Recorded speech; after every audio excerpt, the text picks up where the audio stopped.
मैं आमंत्रित करता हूं भाई श्री अरविंद केजरीवाल जी, जिनका नाम जो आरटीआई कार्यकर्ता के रूप में पूरा देश जानता है, जिन्होंने सूचना प्राप्ति कानून के तहत उन सूचनाओं को एकत्रित किया है, अपने जान को जोखिम में डाल करके भी, कि यहां पर इस देश के लिए, देशवासियों के लिए कुछ होना चाहिए। जो गुप्त रूप से, अदृश्य रूप से हो रहा है, वह भी जनता के बीच में आना चाहिए। मैं भाई केजरीवाल जी को बुलाता हूं। श्रद्धेय आचार्य बलदेव जी के स्वागत के लिए भाई जयदीप जी को मैं कहता हूं।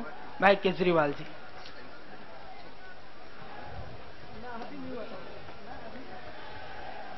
मंच पर आसीन सभी गणमान्य लोग, साधु संत, सबको मेरा सादर प्रणाम।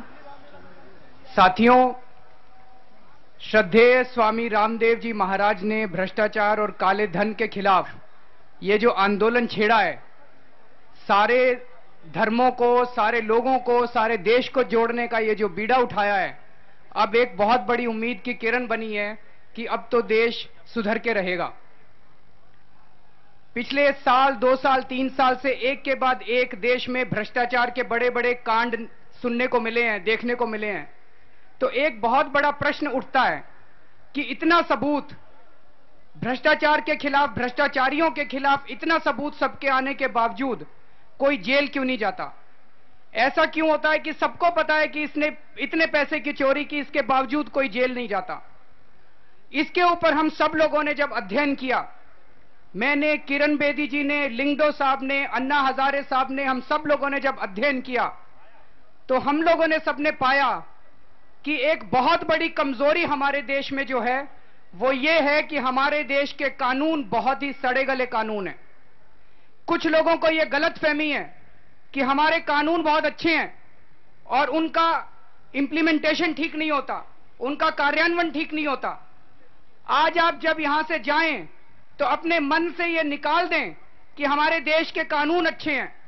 हमारे देश के कानून इतने सड़े गले हैं कि ये कानून भ्रष्टाचारियों को सजा देने के लिए नहीं है, भ्रष्टाचारियों को बचाने के लिए बने हुए हैं।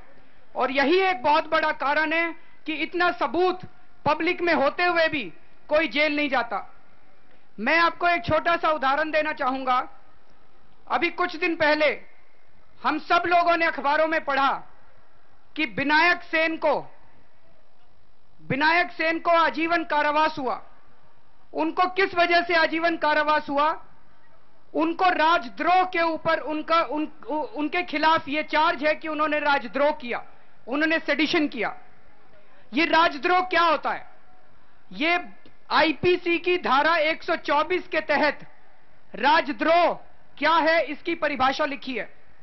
उसमें यह लिखा है कि अगर कोई व्यक्ति सरकार से घृणा करेगा या सरकार के खिलाफ घृणा फैलाएगा तो वो राजद्रोही माना जाएगा। देश के खिलाफ घृणा करना राजद्रोह नहीं है, सरकार के खिलाफ घृणा करना राजद्रोह है। कानून में लिखी बात है।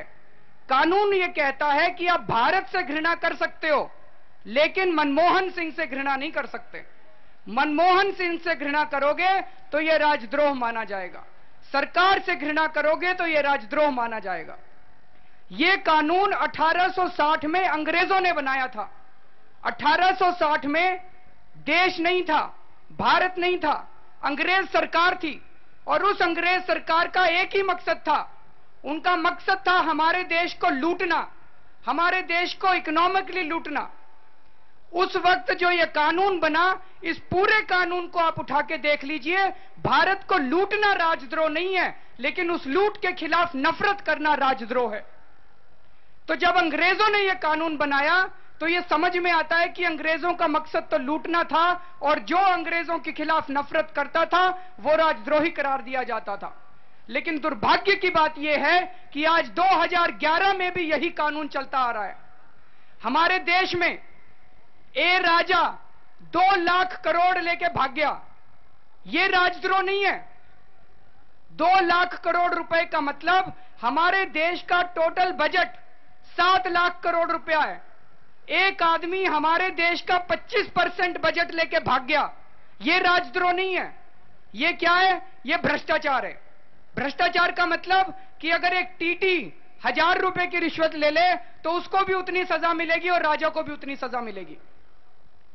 तो राजा ने जो 2 लाख करोड़ रुपए का नुकसान पहुंचाया, ये राजद्रोह नहीं है, लेकिन उसके खिलाफ नफरत करना राजद्रोह है। तो हम कई लोगों ने प्रधानमंत्री को चिट्ठी लिखी। हमने कहा कि हम केंद्र सरकार से तहे दिल से नफरत करते हैं, हम छत्तीसगढ़ सरकार से तहे दिल से नफरत करते हैं, हम कई राज्य सरकारों से तहे दिल से नफरत करते हैं, लेकिन हम भारत से प्यार करते हैं, हम भारत के रहने वाले लोगों से प्यार करते हैं। तो हम तो राजद्रोही हो गए, हमने तो राजद्रोह कर दिया, तो अब हमें कैद कर लीजिए, हमें भी आजीवन कारावास दे दीजिए। और इसके लिए हम लोगों ने एक सिग्नेचर कैंपेन चलाया हुआ है कि हम सारे राजद्रोही हैं, क्योंकि हम अपनी सारी सरकारों से नफरत करते हैं। इन सरकारों ने इस देश को लूटा है, इस देश के लोगों को लूटा है, तो आप सब लोगों को राजद्रोह के खिलाफ के मुकदमा लगा के हमें जेल में डाल दीजिए। तो मैं ये समझाना चाहता था कि ये जो अंग्रेजों के बनाए कानून हैं, इन कानूनों को जब तक हम नहीं बदलेंगे तब तक समाधान नहीं हो सकता। ये सीबीआई, ये सीवीसी, ये विजिलेंस एजेंसी, ये भ्रष्टाचार निरोधक कानून, इन सबको हम लोगों ने पढ़ा। ये सारे के सारे कानून भ्रष्टाचारियों को बचाने के लिए बने हुए हैं, उनको जेल में डालने के लिए नहीं बने हुए हैं। इन सारे कानूनों को बदलना पड़ेगा। इसके लिए हम लोगों ने बाबा रामदेव जी के आशीर्वाद से एक कानून बनाया, लोकपाल बिल, जन लोकपाल बिल। इसी रामलीला मैदान में 30 जनवरी को एक बहुत बड़ी रैली हुई थी और हमने सरकार को लिखा था। 1 दिसंबर को एक चिट्ठी भेजी थी प्रधानमंत्री को। उस चिट्ठी के ऊपर बाबा रामदेव जी के दस्तखत हैं, श्री श्री रविशंकर के दस्तखत हैं, किरण बेदी के दस्तखत हैं, अन्ना हजारे के दस्तखत हैं, स्वामी रग्निवेश जी के दस्तखत हैं। इन सब लोगों ने दस्तखत लिख के मनमोहन सिंह को कहा था कि भ्रष्टाचार के खिलाफ इस कानून को लागू करो, जिस कानून को इस देश की महान हस्तियों ने बनाया है। इस कानून को बनाने में जस्टिस संतोष हेगड़े, किरण बेदी, प्रशांत भूषण, शांति भूषण, ऐसे बड़े बड़े लोगों ने इस कानून को बनाया और यह कानून प्रधानमंत्री को भेजा। और प्रधानमंत्री के यहां से 3 महीने हो गए, जवाब तक नहीं आया कि हमें कानून की कॉपी मिल गई है। तो वो ये कानून लागू नहीं करने वाले। क्यों? क्योंकि ये कानून कहता है कि अगर कोई भी व्यक्ति, भारत का कोई भी नागरिक लोकपाल के पास जाके शिकायत करेगा तो उसके अंदर 6 महीने से 1 साल के अंदर उसकी तहकीकात होगी। अगले 1 साल के अंदर उसको जेल भेजा जाएगा, उसको आजीवन कारावास दी जाएगी, उसकी संपत्ति जब्त की जाएगी और उसको नौकरी से निकाला जाएगा। आप कई गांवों से आए हैं, गांवों में आपने देखा होगा पंचायत के कामों में भ्रष्टाचार होता है। राशन कार्ड बनवाने जाते हैं, वो रिश्वत मांगता है, लेकिन कहां जाएं, किसके पास जाएं? उन्हीं लोगों के पास जाके शिकायत करनी पड़ती है जो डाकू हैं और जो चोर हैं। वो आपकी शिकायत पे कैसे गौर कर सकते हैं?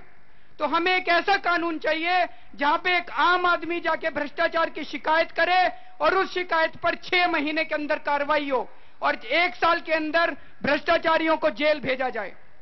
ऐसे जन लोकपाल को जो इस देश की महान हस्तियों ने बनाया है, इस कानून को लागू करवाने के लिए हम सब लोगों ने इंडिया अगेंस्ट करप्शन, भ्रष्टाचार के खिलाफ जनयुद्ध नाम से एक मुहिम चालू की है। स्वामी रामदेव जी की लीडरशिप में, अन्ना हजारे साहब की लीडरशिप में। आप सब लोगों से निवेदन है, अन्ना हजारे साहब 5 अप्रैल को आमरण अनशन पर बैठ रहे हैं दिल्ली आके। वो आमरण अनशन इसलिए कर रहे हैं ताकि हमारे देश के लोगों को, हमारे बच्चों को एक सुनहरी भविष्य मिल सके और सरकार भ्रष्टाचार के खिलाफ सख्त कानून लागू करने के लिए वचनबद्ध हो।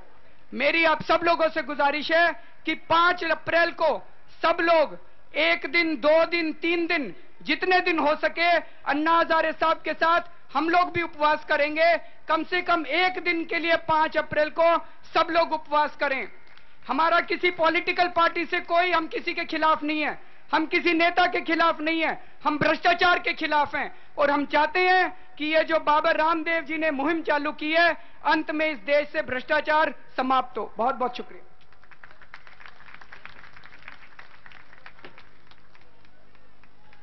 भारत माता की